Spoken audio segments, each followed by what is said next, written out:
Hi everybody, my name is Joyce Bok from Salubrious Events, and today I have with me Brett Farrell, who is a modern day Ghostbuster, even though he probably doesn't go by that title, but I like to call him that. And he does entity and removals or clearing the energy from your etheric body. If you think about when we get dirty and we have a shower every day, well, I think what about our energy hygiene? So we are not taught how to clean our energy auric field and anything that we've picked up during the day. So Brett has been a speaker at 2 of my conferences, Ghostbusters of Australia, and backed by popular demand. And he's hopefully on Halloween this year in Perth, Western Australia. He'll also be there to speak, obviously pending the whole COVID-19 issue. But if you are in Perth, Western Australia, Halloween, check on my website if you want to see Brett. And I must say, if I hadn't had so many personal testimonials from people, telling me about Brett's work face to face, I may have been a little bit more skeptical, but given so many testimonials as well as my experience with Brett, I really feel he is doing something that valid, something that it makes a difference. Good to see you become a true believer. Yeah. I think I've got there's a meme that says swallow the red and blue pill.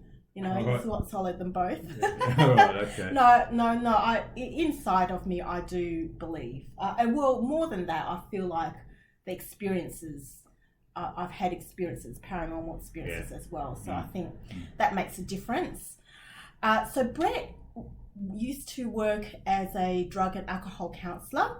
So he's got years and years of experience as a counsellor. And then he went into private practice and is doing hypnotherapy and also a therapy called spirit release therapy. Is there actually a training? Did you do training for spirit? Not for spirit release, no. Okay. I graduated from hypnotherapy and I do almost exclusively spirit release work now. I do very little straight hypnotherapy. Yeah. Yes, okay. I'll still do a smoker if I get one, but they don't come much anymore. It's mainly the spirit release work, yeah. That's your specialty, isn't it? Yes. And Brett had been on Coast to Coast AM, which is huge. Yep. So talking about his work and very important work at that. Yeah, thank you. Yeah. So what are some of your recent cases, any interesting cases? Yes, nearly all my cases are interesting, Joyce. I made a list, I loaded a couple so I wouldn't get here and forget entirely. One is I've had recently is a young person that had fairly severe neurological disorder on the autism spectrum, and I took a large dark entity out of that person that was totally controlling him. But then on my second session with that person, an older man appeared, and the older man was, I believe, a past life personality of this person. And that older man had been, you could call him a nasty bit of work in his lifetime. He'd done some very negative things to other people. And this lifetime, the person I was working with was in part a product of the karmic results of that man having lived that life, you see. So that past life personality was still in the dark, had not gone to the light, was in the astral zone, basically in the dark, and influencing directly my client, because I found that past life personalities, especially, I only come up against the negative ones. The negative ones that are still in the dark zone can directly affect a client that I'm working with, and usually that's the connection I pick up. So I talked to this gentleman, and encouraged him to go to the light, and he's now, on my last session, he's gone to the light and left me now free and clear to work with the client in the way I want to work with him. But it's only in recent years I've realised the influence of past life personalities, negative ones or as I call them, negative ones that have had very negative lifestyles, and then that are still in the dark zone affecting my client. When they've moved on, they don't affect my client anymore. But so I found that pretty interesting, that he was actually being controlled by an older man that was a past life personality. Wow, it's interesting that you can tell the difference between that is that person's past life personality rather than an external entity. Yeah. It usually just know, or sometimes that it's explained. I knew when I worked with the client, I knew what had happened in a past life. That was shown to me, what he'd done to other people in the past life, and then this man turned up, and I realised that he was that personality. So it hadn't been resolved in any way. Now it's on the way to being resolved, because that past life personality has now moved on, and I'm working with the client, and that'll hopefully come to a good conclusion. Yeah. So what were some of the symptoms that client had? Total disorganisation mentally, total disorder, an inability to control emotions or focus, or things like that. And his brain was just like this. I had another client that I wanted to mention that's similar to that, and then this was a young adult that I worked remotely with. His mother, who was sort of like his carer, asked me to work with him, and he was a 30-year-old, or around about that, autistic person, and he suddenly regressed and started isolating himself and got rid of all his friends and was fighting and become violent and locked in his room and wouldn't talk to his father and things like that. So I started working with him, and this was a big breakthrough for me, this client, actually, because when I work with a client remotely, I put myself into an altered state of consciousness through a meditative technique, and then I can actually access the client, and I will see the client sometimes as they appear visually to me with my physical eye, but more often than not, most of the time, in fact, I will see them as like a transparent human form, and then I can see in that transparency dark entities or whatever's in there that needs to be worked with. When I moved in to look at this person, however, the first thing I saw the form upright close in front of me, and usually I see it at a distance, and I saw it right in close in front of me, and I saw the brain and I saw the spinal cord. And the brain was just sparking, it's going, just like it was fusing itself out, and it was like sparks coming out of it all the time. And I realised that this person's brain was operating in such a way that the person had no way of controlling his emotions or thinking clearly or rationally.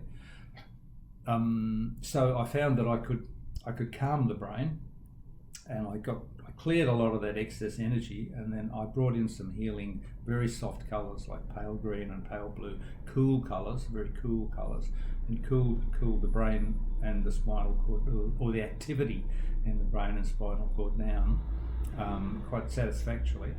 And then I did that, and then I sat for that client again a few days later and furthered that work, and the mother had contact with me a week or so later, and she was very, very excited because he'd just really gone back to being his old self.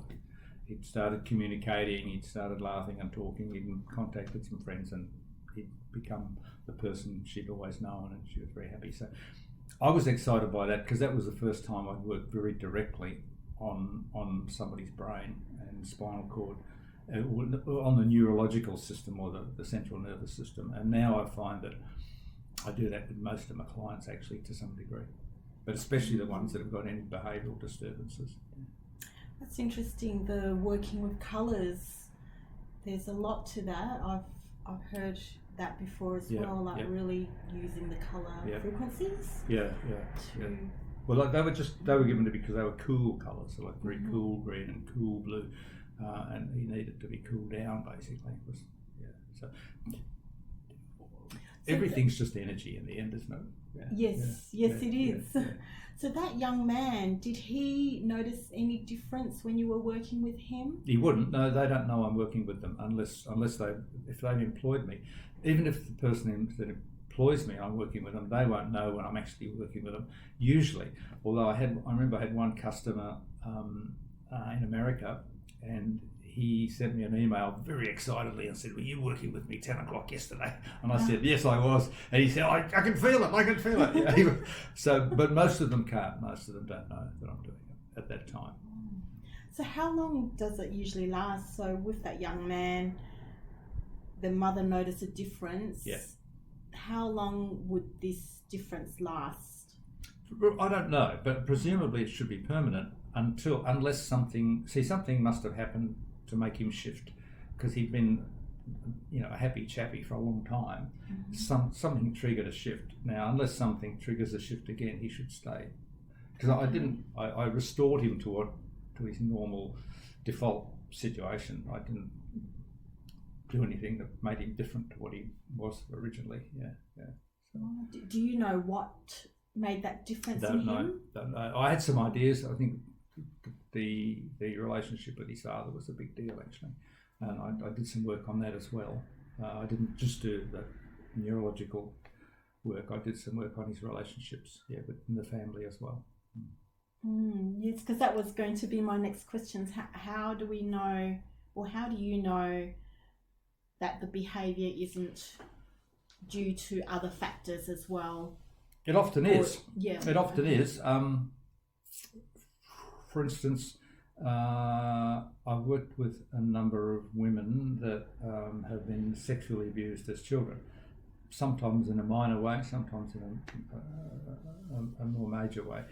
And occasionally, but often enough to form a pattern, I see they will have inside them a snake.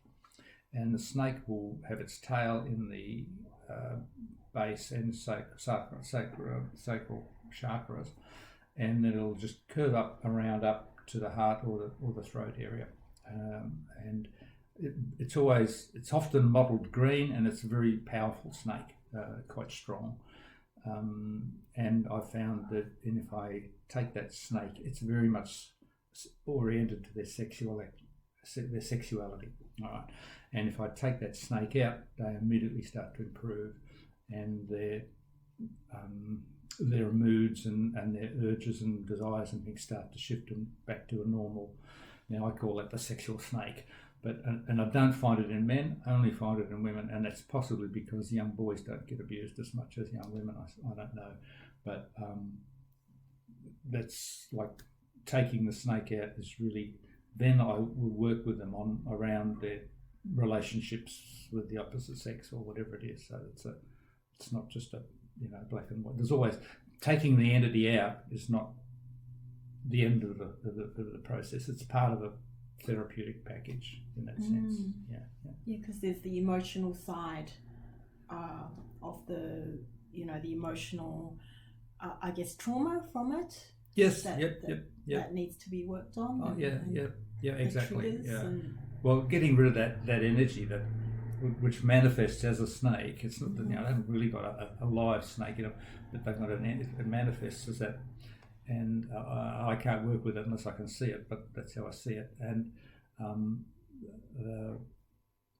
the snake is taking that out reduces their trauma immediately.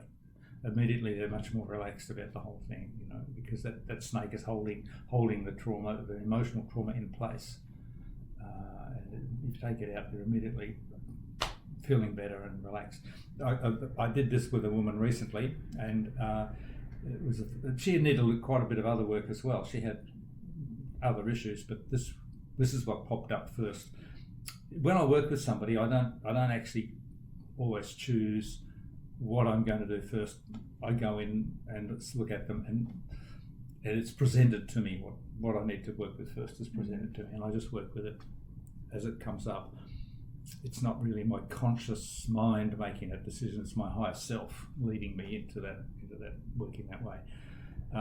So I removed the snake for her, and she was so pleased. She said, "I just woke up sexually frustrated every morning of my life, and now it's all gone, and I just feel so happy." Wow. And she said, not only that, she said, "My dog has always just barked at me all the time, and it's stopped. I've never seen him so quiet." Wow. And she had friends come around the next week or something, and they said, "What's changed with your dog? He's just so friendly now." Oh, right. I said to her, "Well, he could probably see that snake in you, and he was probably defending you or something. He probably felt threatened by it." Yeah. So do you think that snake is a part of her personality that created it to absorb that trauma or deal with that trauma, or was that something passed on to her from the sexual abuse? I think it's more likely passed on to her from the abuser. And when people abuse children, they often groom them first, and that grooming process goes really, really deep. It alters the sexual orientation of a child, and that's what the snake represents, I think. Yeah, and it won't go away easily, that reorientation, and it'll manifest in one way or another through the rest of their life, basically, unless it's taken out in a very radical way. Yeah. So would that woman have to relearn what healthy sexuality is? Yes, and she would need to develop the confidence that in her sexuality, and prior to that, a woman would be very wary of being taken advantage of, or she would be having sex without the emotional heart attachment as well, which is a negative thing. So it's a real, they've got to get used to operating in a different way. I've had people say to me after I've taken a major entity out of them, it took me a couple of days to learn to be a different person that I've become. Or it took me a couple of days to get used to being happy again. Things like that. It can be quite profound. Yeah, very quick. Wow. Very quick sometimes. It is very quick. But sometimes it takes a while, but sometimes it's really quick. Yeah. Wow. I had a client many years ago, and she had tried to see another therapist, but she said every time she came to the door, she couldn't bring herself to go in. Yep. And so when she called me, I met her once, yes. and then she I think I was going to get a piece of paper or something, and then when I turned around, she was facing the door leading to the door leading outside. Yeah. And she was rocking, and her head was down, and yes. she was rocking. Yes. And I felt this energy going very quickly through my body. It was like a fear energy, but I didn't even have time to think. It just went right through my body. Yes. And it just felt like, in the horror movies, yes. you see someone rocking. Yeah. But my rational brain was thinking, oh no, is she okay? Yeah. But it looked like she was trying to compose herself and trying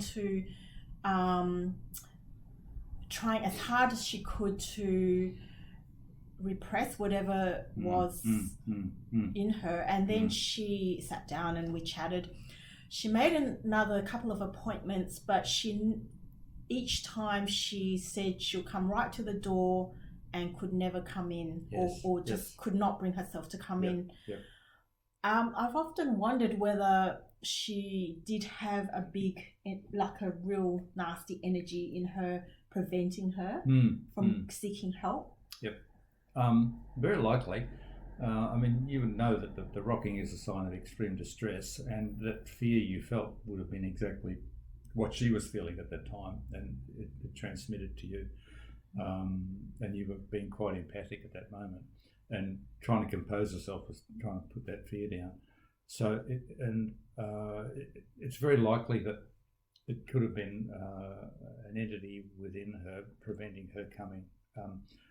I've had people come to me and say, look, all the way I was driving here, there was a voice in my head saying, "Don't go, don't do it, you don't need this." and sure enough, there'll be an entity, and they've been saying that to her. Or sometimes they'll get it'll make them really tired, and they don't want to. They feel too tired to come, or they'll have an accident or something like that, and the entity will try and prevent. I know that sometimes when someone makes an appointment for me to work with them, they'll start experiencing quite severe. Their symptoms will get worse, and that's because the entity knows that I'm going to confront it, and it arcs up as a result. Sometimes, or sometimes they go very quiet and hope I won't see them. But what I would do with her is I would immediately bring her and sit her in a chair, and I would then put myself into a trance, give her a little breathing exercise to do, and then put myself around, and I would just look inside, because I can see these things, and I could see if it was in her.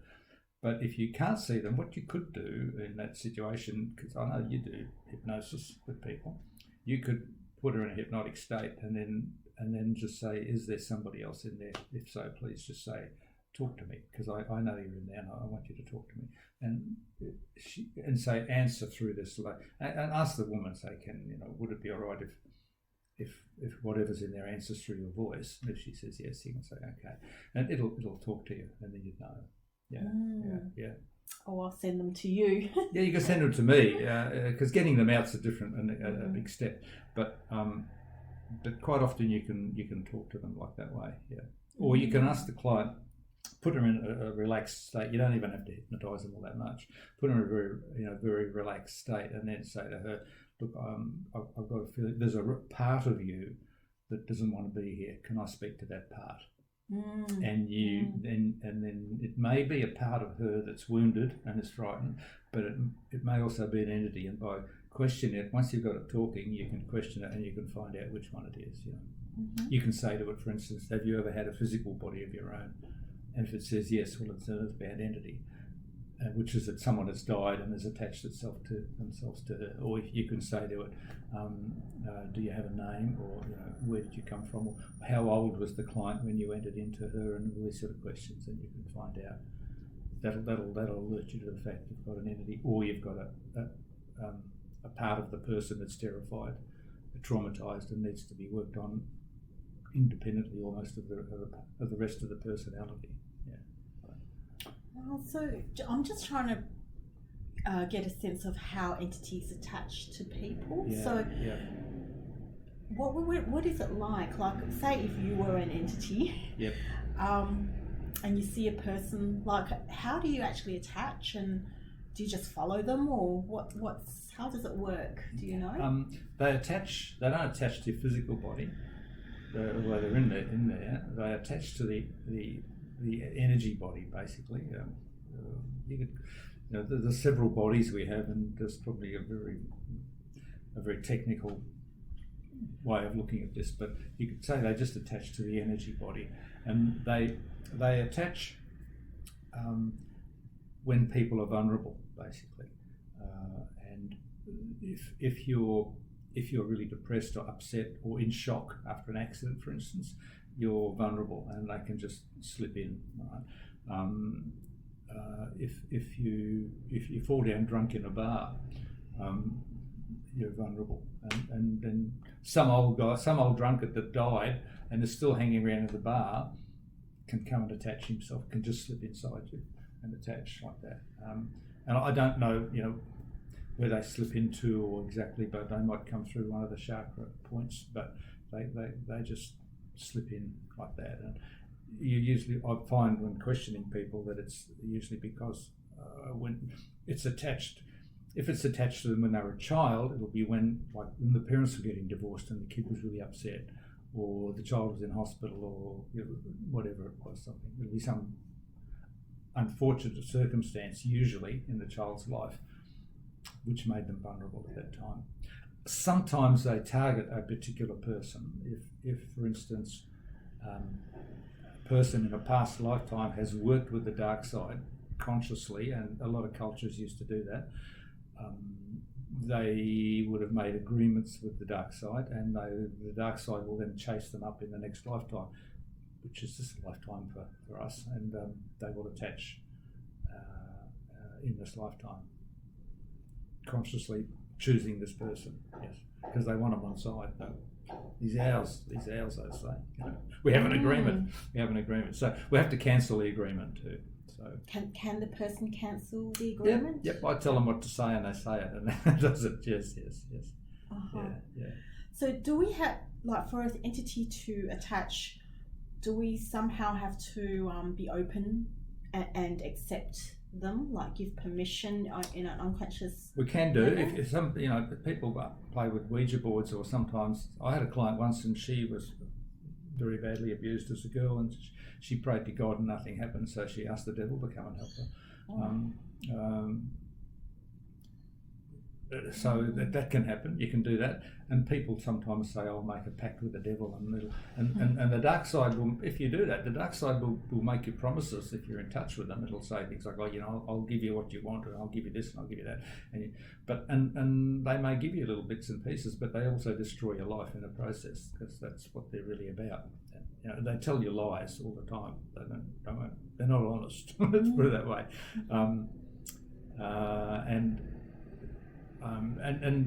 But mostly people just get attached because, for the reasons I said, they're vulnerable,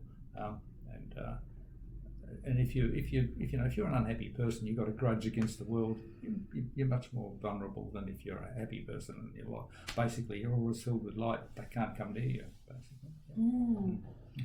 And they may feel uncomfortable. They don't like that feeling, like they wouldn't be attracted to if you were a happy or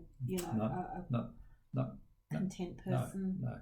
And you can also be firm with them. I mean, I had a woman come to talk to a woman once, and I did some work for her and got rid of something. I forget what it was, but it was a long time ago. But she was telling me in one of her visits that we were mainly doing psychotherapy work, face to face, and she said she went into the bathroom and her daughter was in there, and a little girl, about 7 or something, and she said she was standing there crying, saying, "Mummy, there's a voice in my head saying I've got to kill myself," or something like that, And the woman just got the girl by the shoulders, and she said she shouted at the top of her voice. She said, "You're not welcome here. Get out of my child." And it went, and it was all over. It was done. Yeah, that was powerful. She is not taking any nonsense, that mum. Yes. And that's a good attitude to have. It's a good attitude. If you're frightened, if you're frightened of the dark side and you're attracted to it, and or you're vulnerable. But if you're not frightened of it, well, even if you get attached, you can sort of got more chance of dealing with it. But sometimes when we're frightened, it could serve us, do you think, because it's just telling us it's an instinctual thing that this isn't right, that this isn't a good thing for us. Yep. Well, yes, but I like to differentiate between getting a feeling that this is not a healthy thing to be doing and being frightened. I'm not for being frightened, okay. But I'm all for when you get that gut feeling, oh, this is not good. You get out. Yeah. So there's a difference between instinctual, like you see a poisonous I think snake. So. Yeah. That you retract because you're feeling that. Yeah. Okay. But fear itself is fear lowers your spiritual vibration. It doesn't help. It doesn't really help. And so it's better to be a bit aggressive sometimes with things like that. It's the same with an illness. If the more you fear the illness you have, the slower you're healing, and the more you deny it. It's worth denying something sometimes, like denying that you're sick, even when you obviously are. You get better faster than if you think, how poor me. Yeah. Okay. So doing that, but also doing what you need to do. Yes. To heal. Yep. Yeah. It's like saying this illness isn't me. I'm not sick, but I've got to get rid of these symptoms, sort of thing. Yeah. Okay. Yeah. You differentiate between yourself and the illness, or yourself and the entity. That type of thing. You were talking about the chakras before, how entities can attach to the chakra. I've sometimes had dreams, and it might be a dream of something taking energy from me, and then when I wake up, I feel like one of my chakras is like something's being sucked from that chakra. Is Is that another way, like while you're sleeping? There are. It's hard to know in that in a particular instance without going into it in depth. But there are entities that will attack you in bed at night. There's no two ways about that. Yeah. So it could be something like that. Yes. Yes. Yeah, that's quite a frequent experience that people have talked about, and I think there is a natural name for it, where even in the old days they're talking about a creature that sits on their chest. An incubus. And incubus, yeah. And they can't breathe, and there's sleep paralysis. What do you think that is? I think sometimes it's an incubus. Okay. Explain. What is an incubus? It's a spirit that will have. It's a spirit of a male spirit that will have sex with a female at night. Will come and try to have sex with them, and a succubus is a female spirit that will come and try and have sex with a male at night time, a male person at night time. And they're in literature, and I've had a number of people, not so much now, but in the past I've had people come to me with those things, and when I've done clearings, it clears up. But I've also commonly get people with sleep paralysis, and that seems to clear up when I do energy clearings on them as well. On that note, though, what I find it's very interesting how certain phenomena appear regularly for a while and then disappear. It's like when you're doing hypnosis, you get lots and lots of smokers for several months, and then you don't get any, and it's all something else. It's really strange. Some of the things I worked with when I first started doing spirit release work, I hardly ever see now, like that sort of thing. Whereas now, I see all sorts. I see quite different illnesses or quite different symptom complexes coming up. It's very interesting. Yeah, but I remember I had a client once, and I wasn't never sure about the sleep paralysis and things like that. But I had a client once, and she came in. This was a face-to-face job, and she said, "There's something in my house, and when it attacks me, I can't lift my arms up, and they're stuck, and it gets me in bed sometimes." So I did some work on her and got rid of it. And that night I went home, and I woke up about 3 o'clock in the morning, and I was pinned to the bed. and there was this, and in my mind I could see this shape above me, and it was like a grid. It was like a rectangular grid pressing down on me. It wasn't like a living thing. It looked more like a mechanical thing or something, but it was, a construct of some sort. It was pressing down on me, and I could not lift my arms off the bed. I couldn't move, and I'm thinking, I've got to bring in the light. So I started bringing in light. Made no difference at all.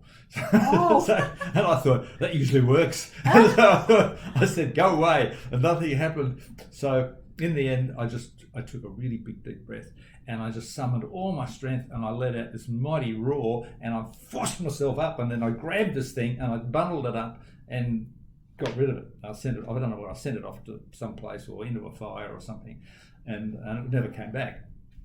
And the woman herself later on reported that she was very, very successfully clear of this thing. Wow. And I don't know whether I didn't tell her I took it home. but that's really unusual, because I'm always very, very careful about when I take something out, I get control of it first, then I make sure it can't do anything, and then I put it in a place it can't return from or whatever. And somehow I'd slipped up with that one. But I'm thinking when people say they're stuck in their bed, I can sort of relate to that now. Yeah. Were you frightened? No, I was no, not really frightened. I was just really puzzled and bewildered, and thinking really hard. This isn't what I expected, how do I deal with this? I hadn't known how to deal with it before, but it just required. If I'd got, that's the situation where if I'd got really, really frightened, I would have just laid there, and it would have just held me there for as long as it wanted to. I don't know whether it would have done anything beyond just holding me there. But because I reacted and jumped up and wrestled with it, I got rid of it. That's very brave of you. Well, yeah, it's most of these things can't actually hurt you physically. They can't hurt you physically. So it's like when you see ghosts in a house, they're not going to be able to hurt you. They might scare you, but they won't. You know, I've got to be careful about that, because I did once meet a ghost that I actually could touch and feel and grabbed hold of me, not to frighten me, but because it was frightened. But it is possible for an entity to physically touch you, just like, you know, a person touching you. So, you know, I'm careful about making categorical statements about the spirit world, because I keep meeting things that I never would have believed could happen, and so I've just got to be careful about that. Yes, yes. There's so many different types, I think, of energy forms, entities, consciousness, and parallel worlds, and all sorts of things going on. There's so much going on we don't know about. You know, there's a world out there much richer than the physical world we're in here. Yeah. Oh, definitely. Yeah. With the sleep paralysis, I've had that, you know, throughout my life, and each time I have it, I always sense that there's a presence or something in the room, and I get very frightened. Yes. And all I can think of is saying the Lord's Prayer. Yep. And I would say that over and over again until I woke up. Yep. But I haven't had that for a while, since I imagined my body before I go to bed, going to sleep. I imagine my body being transparent, and then just imagining the light filling up my body from the head down. Good. Yep. And if I do that consciously, I don't get that sleep paralysis. Is there something to that, or do you think that's quite possibly exactly what's going on, and that it can't be attracted to you when you filled yourself with light like that. But it'd be interesting to explore why it keeps been coming back over the years, and it could be you've got a connection there. It could be the same entity, and it's it could be a past life connection. It could be something you picked up as a child. It'd be interesting to find out. It used to kind of touch me on the sides and under my armpits and on my neck. Right. But I remember when I saw you, you talked about a past life of somewhere in Europe, and it was something like the, I think like the French Revolution, and my mother, I was a child, and my mother was very protective and feeling very sad and guilty that she couldn't protect me because I died. I think we both died in a fire. All right. But I think it was since then that I haven't had that yet, and so. But I've also been doing the combination. That might have cleared it or something. Might have helped. It might have. Yeah, or maybe she's gone. You know, knowing that she could be your mother. It could be something else. I can't remember having done that work with you. Yes, you've probably seen so many. That's true. That's true. People ring me up. So people send me text messages and say, "Oh, hi Brett, can I make an appointment for such and such?" Yeah. And I put their name on it, you know, and I think I know them because I've worked with them once. You know. Oh yes, it's the same. You know, sometimes I forget, and then I had to. Yeah. And then once I go through my notes, then I remember. That's right. Yeah. It could be. Look, it could be a number of things, but it's probably something that's been following you for a while. Yeah. But that's just what, you know. Another time there were these little critters. Yeah. I only had this once, and they had very sharp nails, and I pushed them off me, and their nails scratched across my chest. All right, they leave a mark. I felt that it did, like I felt it physically, but when I woke up, there was no mark. Yeah. But they were like little critters. Yep. And I asked somebody. This was when I lived in Bunbury in Western Australia, and I asked somebody whether they knew about that area, whether there was a Aboriginal burial site, and they said there was an Aboriginal burial site where my house was. Oh, right. But it felt more like a critter rather than an indigenous Sounds like spirit. It probably was. There's all types of things in the astral zone, there's all types of things, and I guess they just come out sometimes. If there's a portal or something, I don't know. I'm not sure how it works, but I've seen all sorts of. Another thing I saw a number of times when I was in the earlier years was these red creatures. Look like red hairless monkeys, and they didn't talk.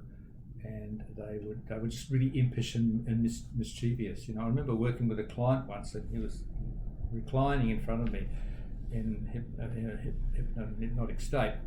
I was doing a past life regression with him. He was a warrior, and a native warrior, fighting the English in South Africa and losing. And as I'm working with him, I just suddenly see this red thing sitting on the guy's chest, grinning. So I got rid of it. I didn't tell him I saw it, because he wasn't the sort of bloke you'd want to tell that sort of thing to. But they were. I don't ever see them anymore now. I don't know where they've gone to or what's happening. I have no idea. But I did once. When I take entities out of people, I will, if I can, follow back to see where that entity came from. And that's been quite fruitful in the past, but less so now, because usually it just goes straight into the dark side.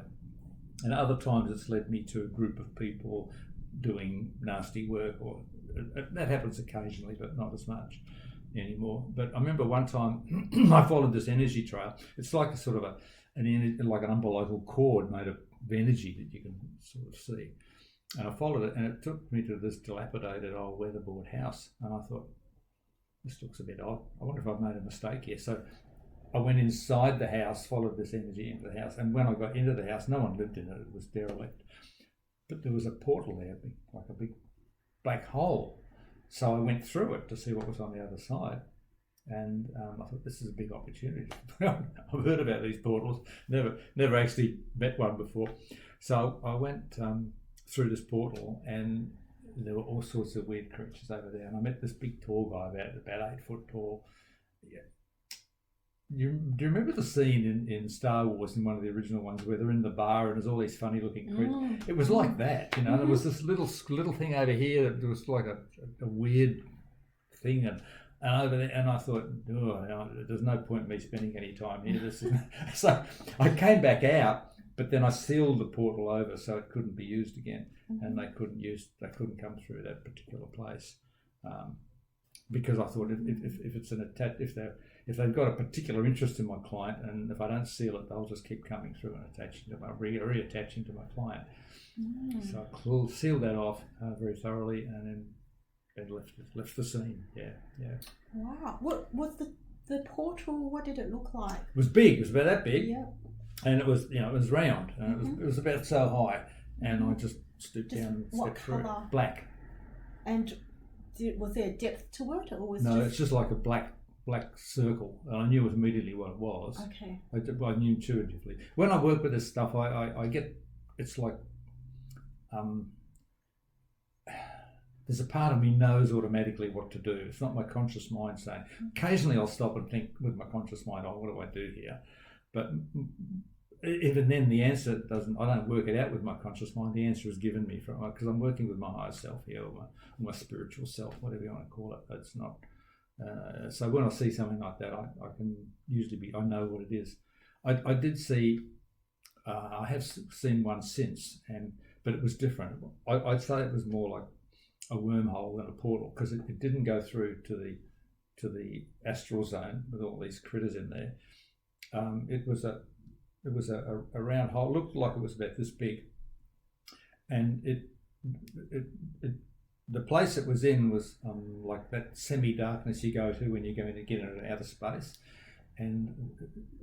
but this was a darker section, and the energy there was turning over and tumbling over itself, and I knew automatically that was a wormhole and I should go down it. And I went down and had this sensation of being squeezed as I went through, and I came out into another dimension entirely, which was really good. So there are so many different worlds and dimensions, and there are. It's infinite probably of different places we can go to. That portal you were telling me about and the wormhole reminds me of a recurring dream I used to have of a black tunnel. Yes. And I'll be looking down through this really black tunnel, and I used to just say hello, and it'll go hello. That used to be recurring, but I never thought about diving into the tunnel. Yeah.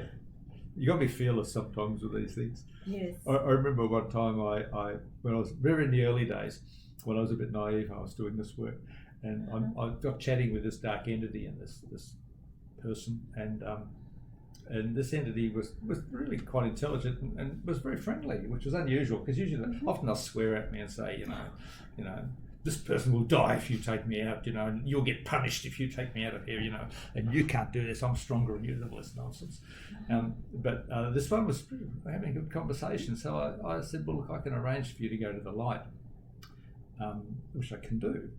And it said, oh, yeah, okay. So I said, well, come on out. So I took its hand, and it came out, and it just took off, of course, at high speed. You didn't want to. No, it didn't trick me. So I thought, you idiot, Brett. So I chased after it, and we're having this high-speed chase through space, We're going in and out and around past lights and things, and then finally it just dived down and went into this part that was completely pitch black, and you couldn't see anything. And I thought, just keep going. And I just dived in, not knowing whether I was going to hit a rock or what was going to happen. And when I got to what looked like the bottom of something, and there it was looking at me, and it gave up. It knew I wasn't going to catch it, so we took it back and dealt with it. But Wow. This is a very interesting thought, actually, because there are a lot of parallels between these dark entities and us as human beings. You see, you can send these dark entities to the light if they'll agree to rehabilitate, because they, especially the lower order ones, have been lied to about who and what they are, and they believe that they're a black entity and that the light will hurt them. Okay, but they're wrong. It's a lie. They're not black, and the light won't hurt them. And at the centre of their being, they have a light, because they can't be alive without that light there, because everything that's alive has somehow got the life from God in it, and that can't be black. Okay, so they have really, they were created along with all other creation at the same time, and they were created as spirits and of light, and they've tried to separate themselves from the creation and clothe themselves in black and recreate themselves as dark entities. And then they try and attach to us so they can have an earth life here and control the planet Earth. Well, the whole idea of separating from God and taking and remaking yourself in another form is exactly what we've done as human beings. This is why we reincarnate, because we're reincarnating so that we can wake up to the fact that we are actually spiritual entities and not have to come back as physical forms. We're not really physical forms. We weren't created as physical forms, and that's not our essential reality. And the waking up, the enlightenment process is coming to that realization, and then stopping acting as if we are physical forms, and we don't have to fight with each other anymore, and we don't have to get depressed and get sick and all that sort of stuff. So in a way, the dark entities are doing a very similar thing to what we're doing, and that's why if you can get them, if they're willing, go down inside themselves and find that light, and work with them, then they can actually then rehabilitate it on the spot, basically, and go to the light. So to remember that they do have that spark of light, that they're not the dark energy that they think they are and pretend to be, and they can get their energy from themselves rather than attaching to other people. Well, I'm not sure they even attach to us to get energy from us, quite honestly. Okay. I think they attach to us so they can control what's going on in the world. Okay. They want to keep the spiritual vibration of the human race low, so that we all stay here and keep reincarnating here, and they can keep operating through us. Yes. So like trying to keep us imprisoned Exactly. into this physical 3D world, even though our spirit may want to be free. Yes, absolutely. We've already been here so many times. Yep, exactly. And we can be free, but it takes knowledge to be free. This is where the Gnostics were different to the Christians. Like the Gnostics they believe, it comes from Gnostic means knowledge. So they believe you needed this knowledge to understand who you really were before you can start moving towards acting out that or realizing that spiritual entities. And when you start to move towards that awareness, you'll actually feel movements within yourself. You'll sometimes feel that you are an entity yourself in this body looking out through its eyes. You'll become aware of the difference between your body and yourself. It's really quite interesting, and it's very powerful. You become capable of doing you can do the work I'm doing, that sort of thing. Everyone is capable of doing what I'm doing. I'm not special, and I wasn't born a special person that could see ghosts everywhere and have. I was just normal boring old person. No, you're not boring. I think you've probably done this work a lot, like in past lives, like many lives, because I think a lot of the things that we've learnt and talents that we've developed can bleed into this life. Quite possibly, quite possibly. I know I've seen a few past lives that I've had, and I've been involved in the healing process a number of times. I've also been a soldier. I've been involved in killing a lot of people quite. And that's probably why you don't have that fear of fighting those dark entities. It could be. You just go in there and fight them. Yeah, could be.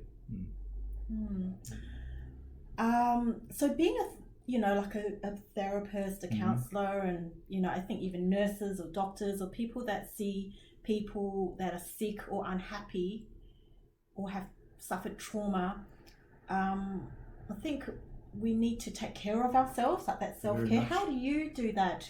Because you see people every day with lots of dark entities. How do you make sure that you have that, you get rid of their any attachments from the day? I very rarely get any attachment.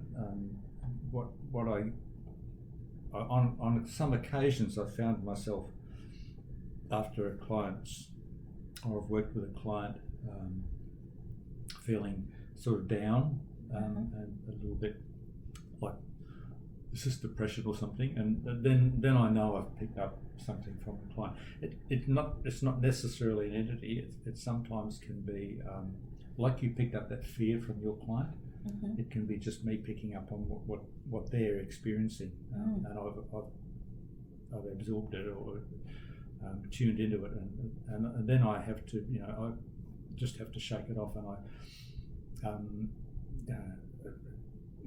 put on some music, go out somewhere, have a good time, talk to someone that I can have a laugh with, and just shake it off like that, because it's just an attitudinal thing that you can get rid of it. It's like, go for a walk around the block and you get rid of your depression type of thing. Sort of do something like that. But at the same time,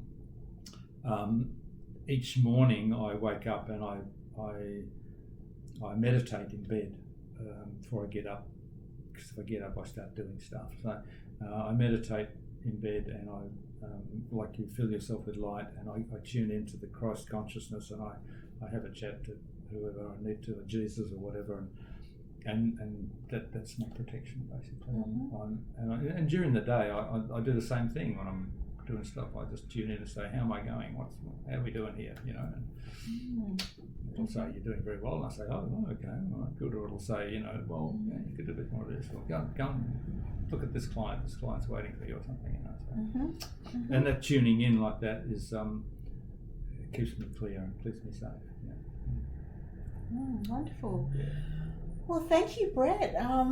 It's been a pleasure talking to you again. Thank you, Joyce. And if anybody wants to see Brett for a consult, I'll leave his contact details below and on this video.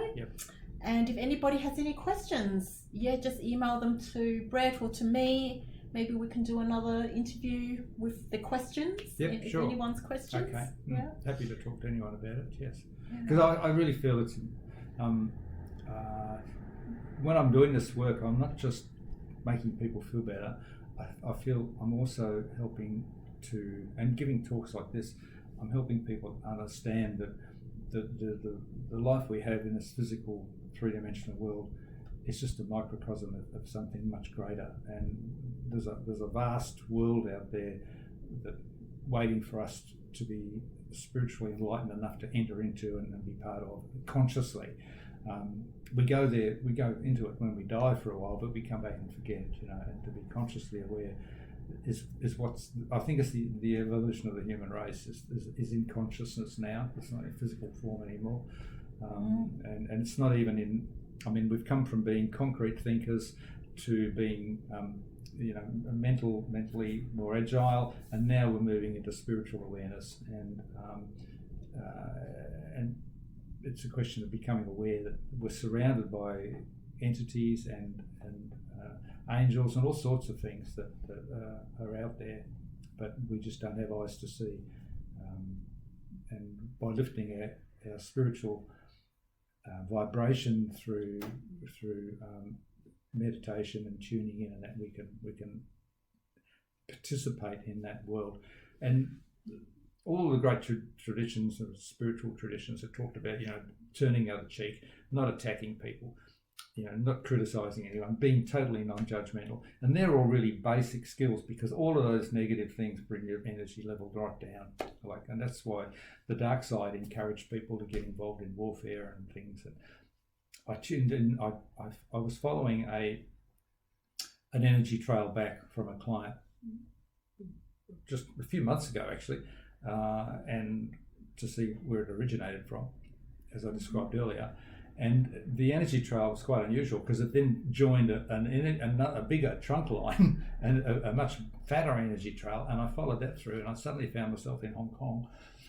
And there were police on that side, and there were protesters on this side, and there was a lot of missiles flying back and forth, and dancing on the tops of both sides were these dark entities. And they were on each side, on the police side and the protester side, there were some individuals that were really intent on violence, and these dark entities were encouraging them to keep going. So I cleaned the whole lot up and took them all, put them all away. So I don't know whether that particular protest died down after that or not, but that was my little bit. But that's the sort of work they do. They're encouraging that sort of conflict, because it keeps us all down here locked in at this very low level. Yeah, so to raise our vibration and to remember who we really are, to get in touch with that spark within us, to want to know that we are free, that there are many different places, dimensions. This is the only reality, and we are bigger than that. Much bigger. And even the dark entities come from the light source, or the super consciousness, or the God energy. They have a spark of light. They only have to go within and find it. That's right. Good summary, Joyce. Very nice. All right, I think we'll finish on that positive note. Thank you so much. It's been a pleasure, Brett. It's been a real pleasure talking to you again. No worries. Thank you. Bye. Thank you for listening. Bye.